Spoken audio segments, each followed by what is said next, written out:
Selamat pagi untuk anak-anak Bapak kelas 8. Pada pertemuan kali ini kita masuk ke materi bab 2, sistem koordinat, di mana kompetensi dasar untuk bab ini yaitu menjelaskan kedudukan titik dalam bidang kartesius yang dihubungkan dengan masalah kontekstual. Untuk pertemuan kali ini, tujuan pembelajarannya yaitu siswa dapat menentukan posisi titik terhadap sumbu X dan sumbu Y. Coba kita perhatikan ilustrasi ini. Katanya di sini Bella dan Diva ingin berkunjung ke rumah gurunya, Bu Badia, namun mereka belum tahu alamat rumah gurunya secara pasti. Ibu Badia hanya memberikan informasi bahwa rumahnya berjarak 1,78 km dari Jalan Diponegoro dan berjarak 2,13 km dari Jalan Sudirman. Bella dan Diva berangkat bersama dari sekolah. Dengan menggunakan sepeda, mereka menempuh jalan yang berbeda. Warna merah adalah perjalanan yang dilalui Bella, warna biru adalah rute perjalanan yang dilalui Diva, seperti yang ditunjukkan dalam peta. Ternyata Bella datang lebih awal di rumah Bu Badia, sedangkan Diva baru datang setelah beberapa menit kemudian. Apabila kecepatan sepeda mereka dianggap sama, mengapa Bella datang lebih awal daripada Diva? Nah, jadi coba kamu perhatikan mengapa Bella datang lebih awal daripada Diva. Nah, jadi kalau kita perhatikan di sini, nah, mereka menggunakan yang namanya rute yang berbeda, ya. Rute yang berbeda ini bisa kita nyatakan dalam bentuk sistem koordinat. Rute yang mereka gunakan ini bisa kita nyatakan dalam sistem koordinat. Sistem koordinat adalah suatu cara atau metode untuk menentukan letak suatu titik atau objek pada suatu bidang dengan menggunakan suatu acuan yang tetap. Sistem koordinat ini ada dua. Untuk pelajaran kita hanya bahas tentang koordinat kartesius, di mana koordinat kartesius ini digunakan untuk menentukan objek titik-titik pada suatu bidang dengan menggunakan dua bilangan yang biasanya disebut koordinat X dan koordinat Y. Mari kita perhatikan koordinat kartesius. Berikut ini bagaimana cara menggambarnya dan apa-apa saja bagiannya kalau kita lihat di sini ya.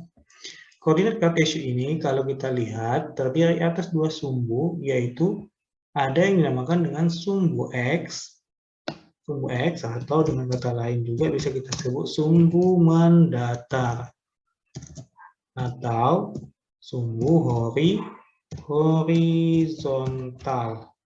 Kemudian ada juga di sini kalau kamu perhatikan sumbu Y.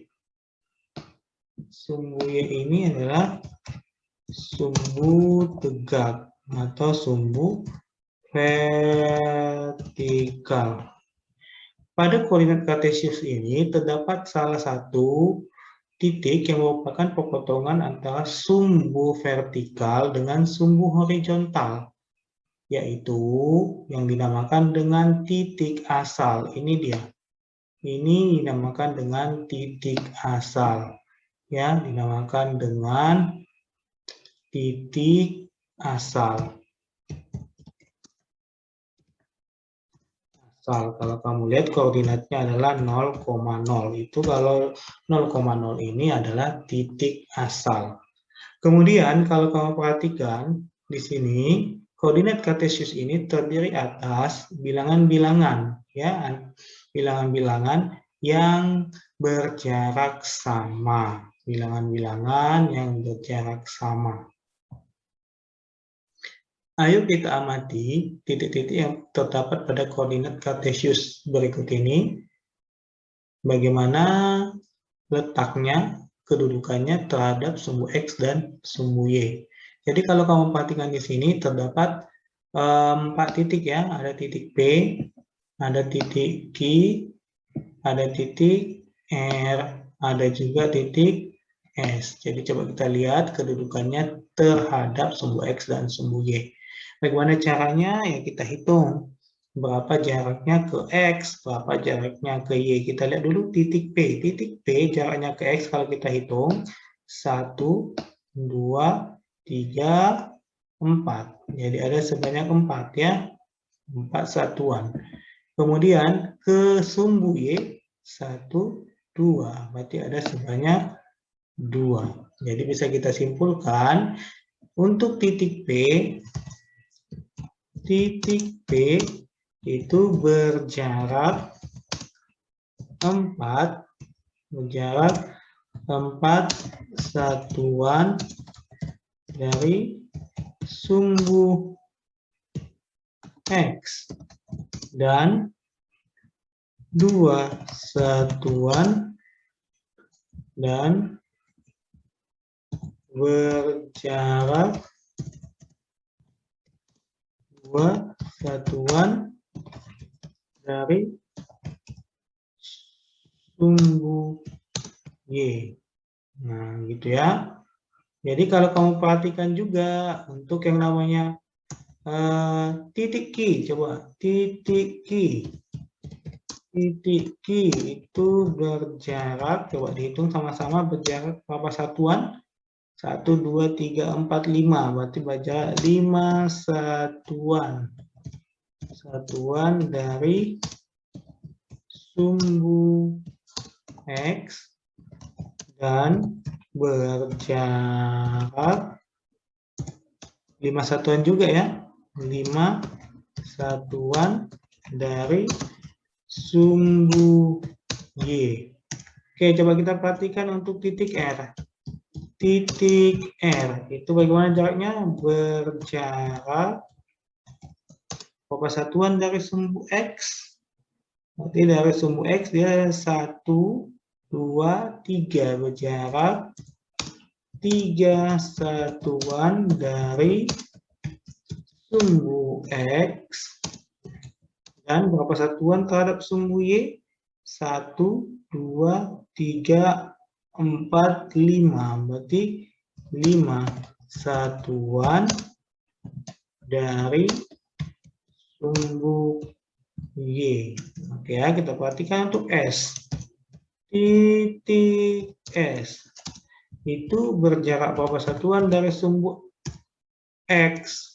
Kita hitung 1, 2. 2 satuan dari sumbu X dan berapa satuan ke sumbu Y? 1, 2, 3. 3 dan berjarak 3 satuan dari sumbu Y. Nah, jadi begitu ya cara menghitungnya, cara melihat jaraknya atau posisinya terhadap sumbu X dan sumbu Y. Kemudian mari kita lanjutkan materi kita. Ayo kita menalar. Coba kamu perhatikan koordinat kartesius berikut ini. Yang di sebelah kiri ini ada koordinat kartesiusnya. Kemudian yang di sebelah kanan ini udah ada tabel. Jadi kamu tinggal mengisi aja tabelnya. Jadi coba kamu cocokkan dulu apakah semua titik-titik pada koordinat kartesius ini sudah sesuai dengan titik yang ada pada tabel ini. Nah, jadi kalau kita perhatikan sudah sesuai, ya kan?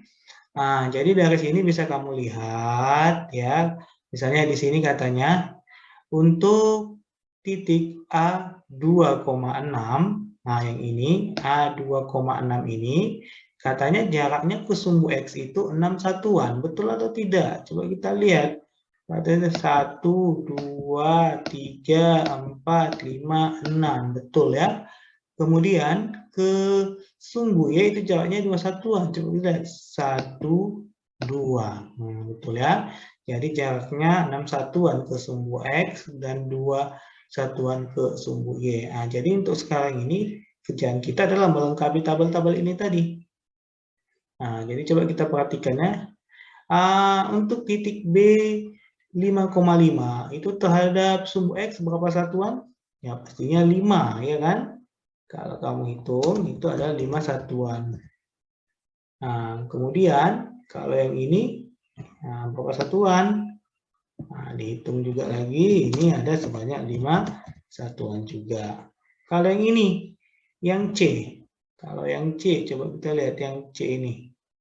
Berapa satuan dia terhadap sumbu X dan terhadap sumbu Y. Kalau terhadap sumbu X, coba kita lihat. 1, 2, 3. Ya kan? 1, 2, 3. Kemudian kalau terhadap sumbu Y, 1, 2, 3, 4. Nah, berarti coba kita isi di sini. Nah, terhadap sumbu X itu adalah berapa satuan tadi? Terhadap sumbu X-nya 3 satuan. Kemudian terhadap sumbu Y-nya itu adalah 4 satuan. Nah, begitu seterusnya kalau kamu mengisi ini. Ya, untuk yang ini, yang D min 5,6 terhadap sumbu X itu adalah 6 satuan. Oke ya, kemudian yang ini 5 satuan. Jadi bisa kamu sambil perhatikan ya. Satuan. Kemudian yang ini minus 3, minus 3 ini jaraknya terhadap sumbu X dengan sumbu Y itu adalah 3 satuan, 3 satuan. 3 satuan, di sini juga 3 satuan. 3 satuan. Begitu selanjutnya, kalau yang ini jaraknya minus 5, minus 6. Jaraknya adalah 6 satuan terhadap sumbu X. Kemudian 5 satuan terhadap sumbu Y. Ya, ini 5 satuan terhadap sumbu Y. Ya. Kemudian kalau yang ini G 5, min 4, berarti di sini 5, min 4. Jadi coba kita perhatikan, kita ulangi lagi ya. Ya, kamu semakin paham. Kalau G 5, min 4 terhadap sumbu X, kita hitung 1, 2, 3, 4. Terhadap sumbu Y 1, 2, 3, 4, 5. Nah, berarti kalau kamu mau hitung di sini berapa satuan terhadap sumbu X-nya tadi? 4. Di sini 4 satuan. Kalau di sini 5 satuan. Nah, aja ya.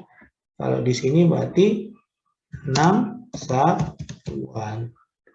Ya, kemudian kalau yang di sini 3 satuan. Jadi untuk melihat jaraknya tinggal kamu hitung aja di sini. Ya kan, tinggal kamu hitung aja berapa jaraknya seperti yang tadi. Coba contohkan kembali ya. Misalnya tadi yang E. Yang E yang ini berapa satuan? Yang minus 3, minus 3 ke sumbu X. Berarti kita hitung dari sini. 1, 2, 3. Makanya di sini 3 satuan. Kemudian untuk sumbu Y-nya 1, 2, 3. 3 satuan juga ya. Jadi begitu caranya menentukan dan mengisi tabel ini. Dari koordinat kartesius yang hasilnya telah kita isikan ke dalam tabel, bisa kita ambil kesimpulan bahwa posisi titik dalam koordinat kartesius ditulis dalam pasangan berurut X, Y. Jadi yang ditulis itu dulu X-nya baru Y-nya. Di mana bilangan X itu menyatakan jarak titik dari sumbu Y. Kemudian bilangan Y-nya itu menyatakan jarak titik dari sumbu X. Jadi ini kalau kita lihat di sini ada kebalikannya ya. X-nya itu adalah jarak dari sumbu Y. Bukan sumbu X ya. X jarak titik dari sumbu Y. Kemudian Y adalah jarak titik dari sumbu X. Jadi itu bisa kamu perhatikan. Selanjutnya mari kita amati letak 4 kuadran pada koordinat kartesius. Nah, kalau kita perhatikan di sini sudah dinyatakan ya kuadran 1, kuadran 2, kuadran 3, kuadran 4. Kuadran 1, kalau kamu lihat di sini, ini kuadran 1, ya, bergerak berlawanan arah dengan jarum jam ke kuadran 2, kemudian kuadran 3, kemudian kuadran 4. Jadi kalau kamu lihat di sini, apa yang bisa kamu simpulkan, di kuadran 1 ini nilai X dan nilai Y-nya itu adalah positif, ya kan? Kemudian di kuadran 2 itu nilai X-nya negatif, nilai Y-nya positif. Kemudian kalau kuadran ketiga itu nilai X-nya negatif dan nilai Y-nya juga negatif. Kemudian di kuadran keempat ini kalau kita perhatikan, nilai X-nya positif dan nilai Y-nya negatif.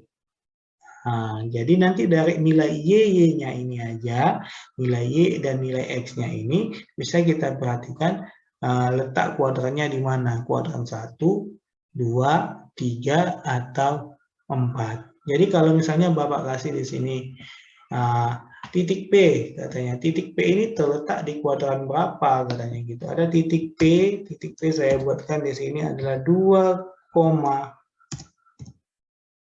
negatif 4. Ini terletak di kuadran berapa, katanya.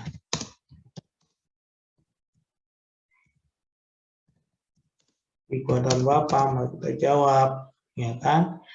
2, min 4. Berarti dari sini kita bisa perhatikan bahwa X-nya itu berapa? X-nya 2, kemudian Y-nya min 4. Oke ya, Y-nya min 4. Jadi X-nya positif. Berarti X-nya positif kalau kita lihat kan di sini. Ya, X-nya positif kan berarti di sini X-nya positif 2. Kemudian Y-nya min 4, berarti di sini. Ya, jadi kalau kita lihat di mana posisinya? Posisinya itu di sini. Ya, posisinya itu di sini tadi ya. Tadi 2 minus 4, berarti di sini posisi siapa nih? Posisi si P.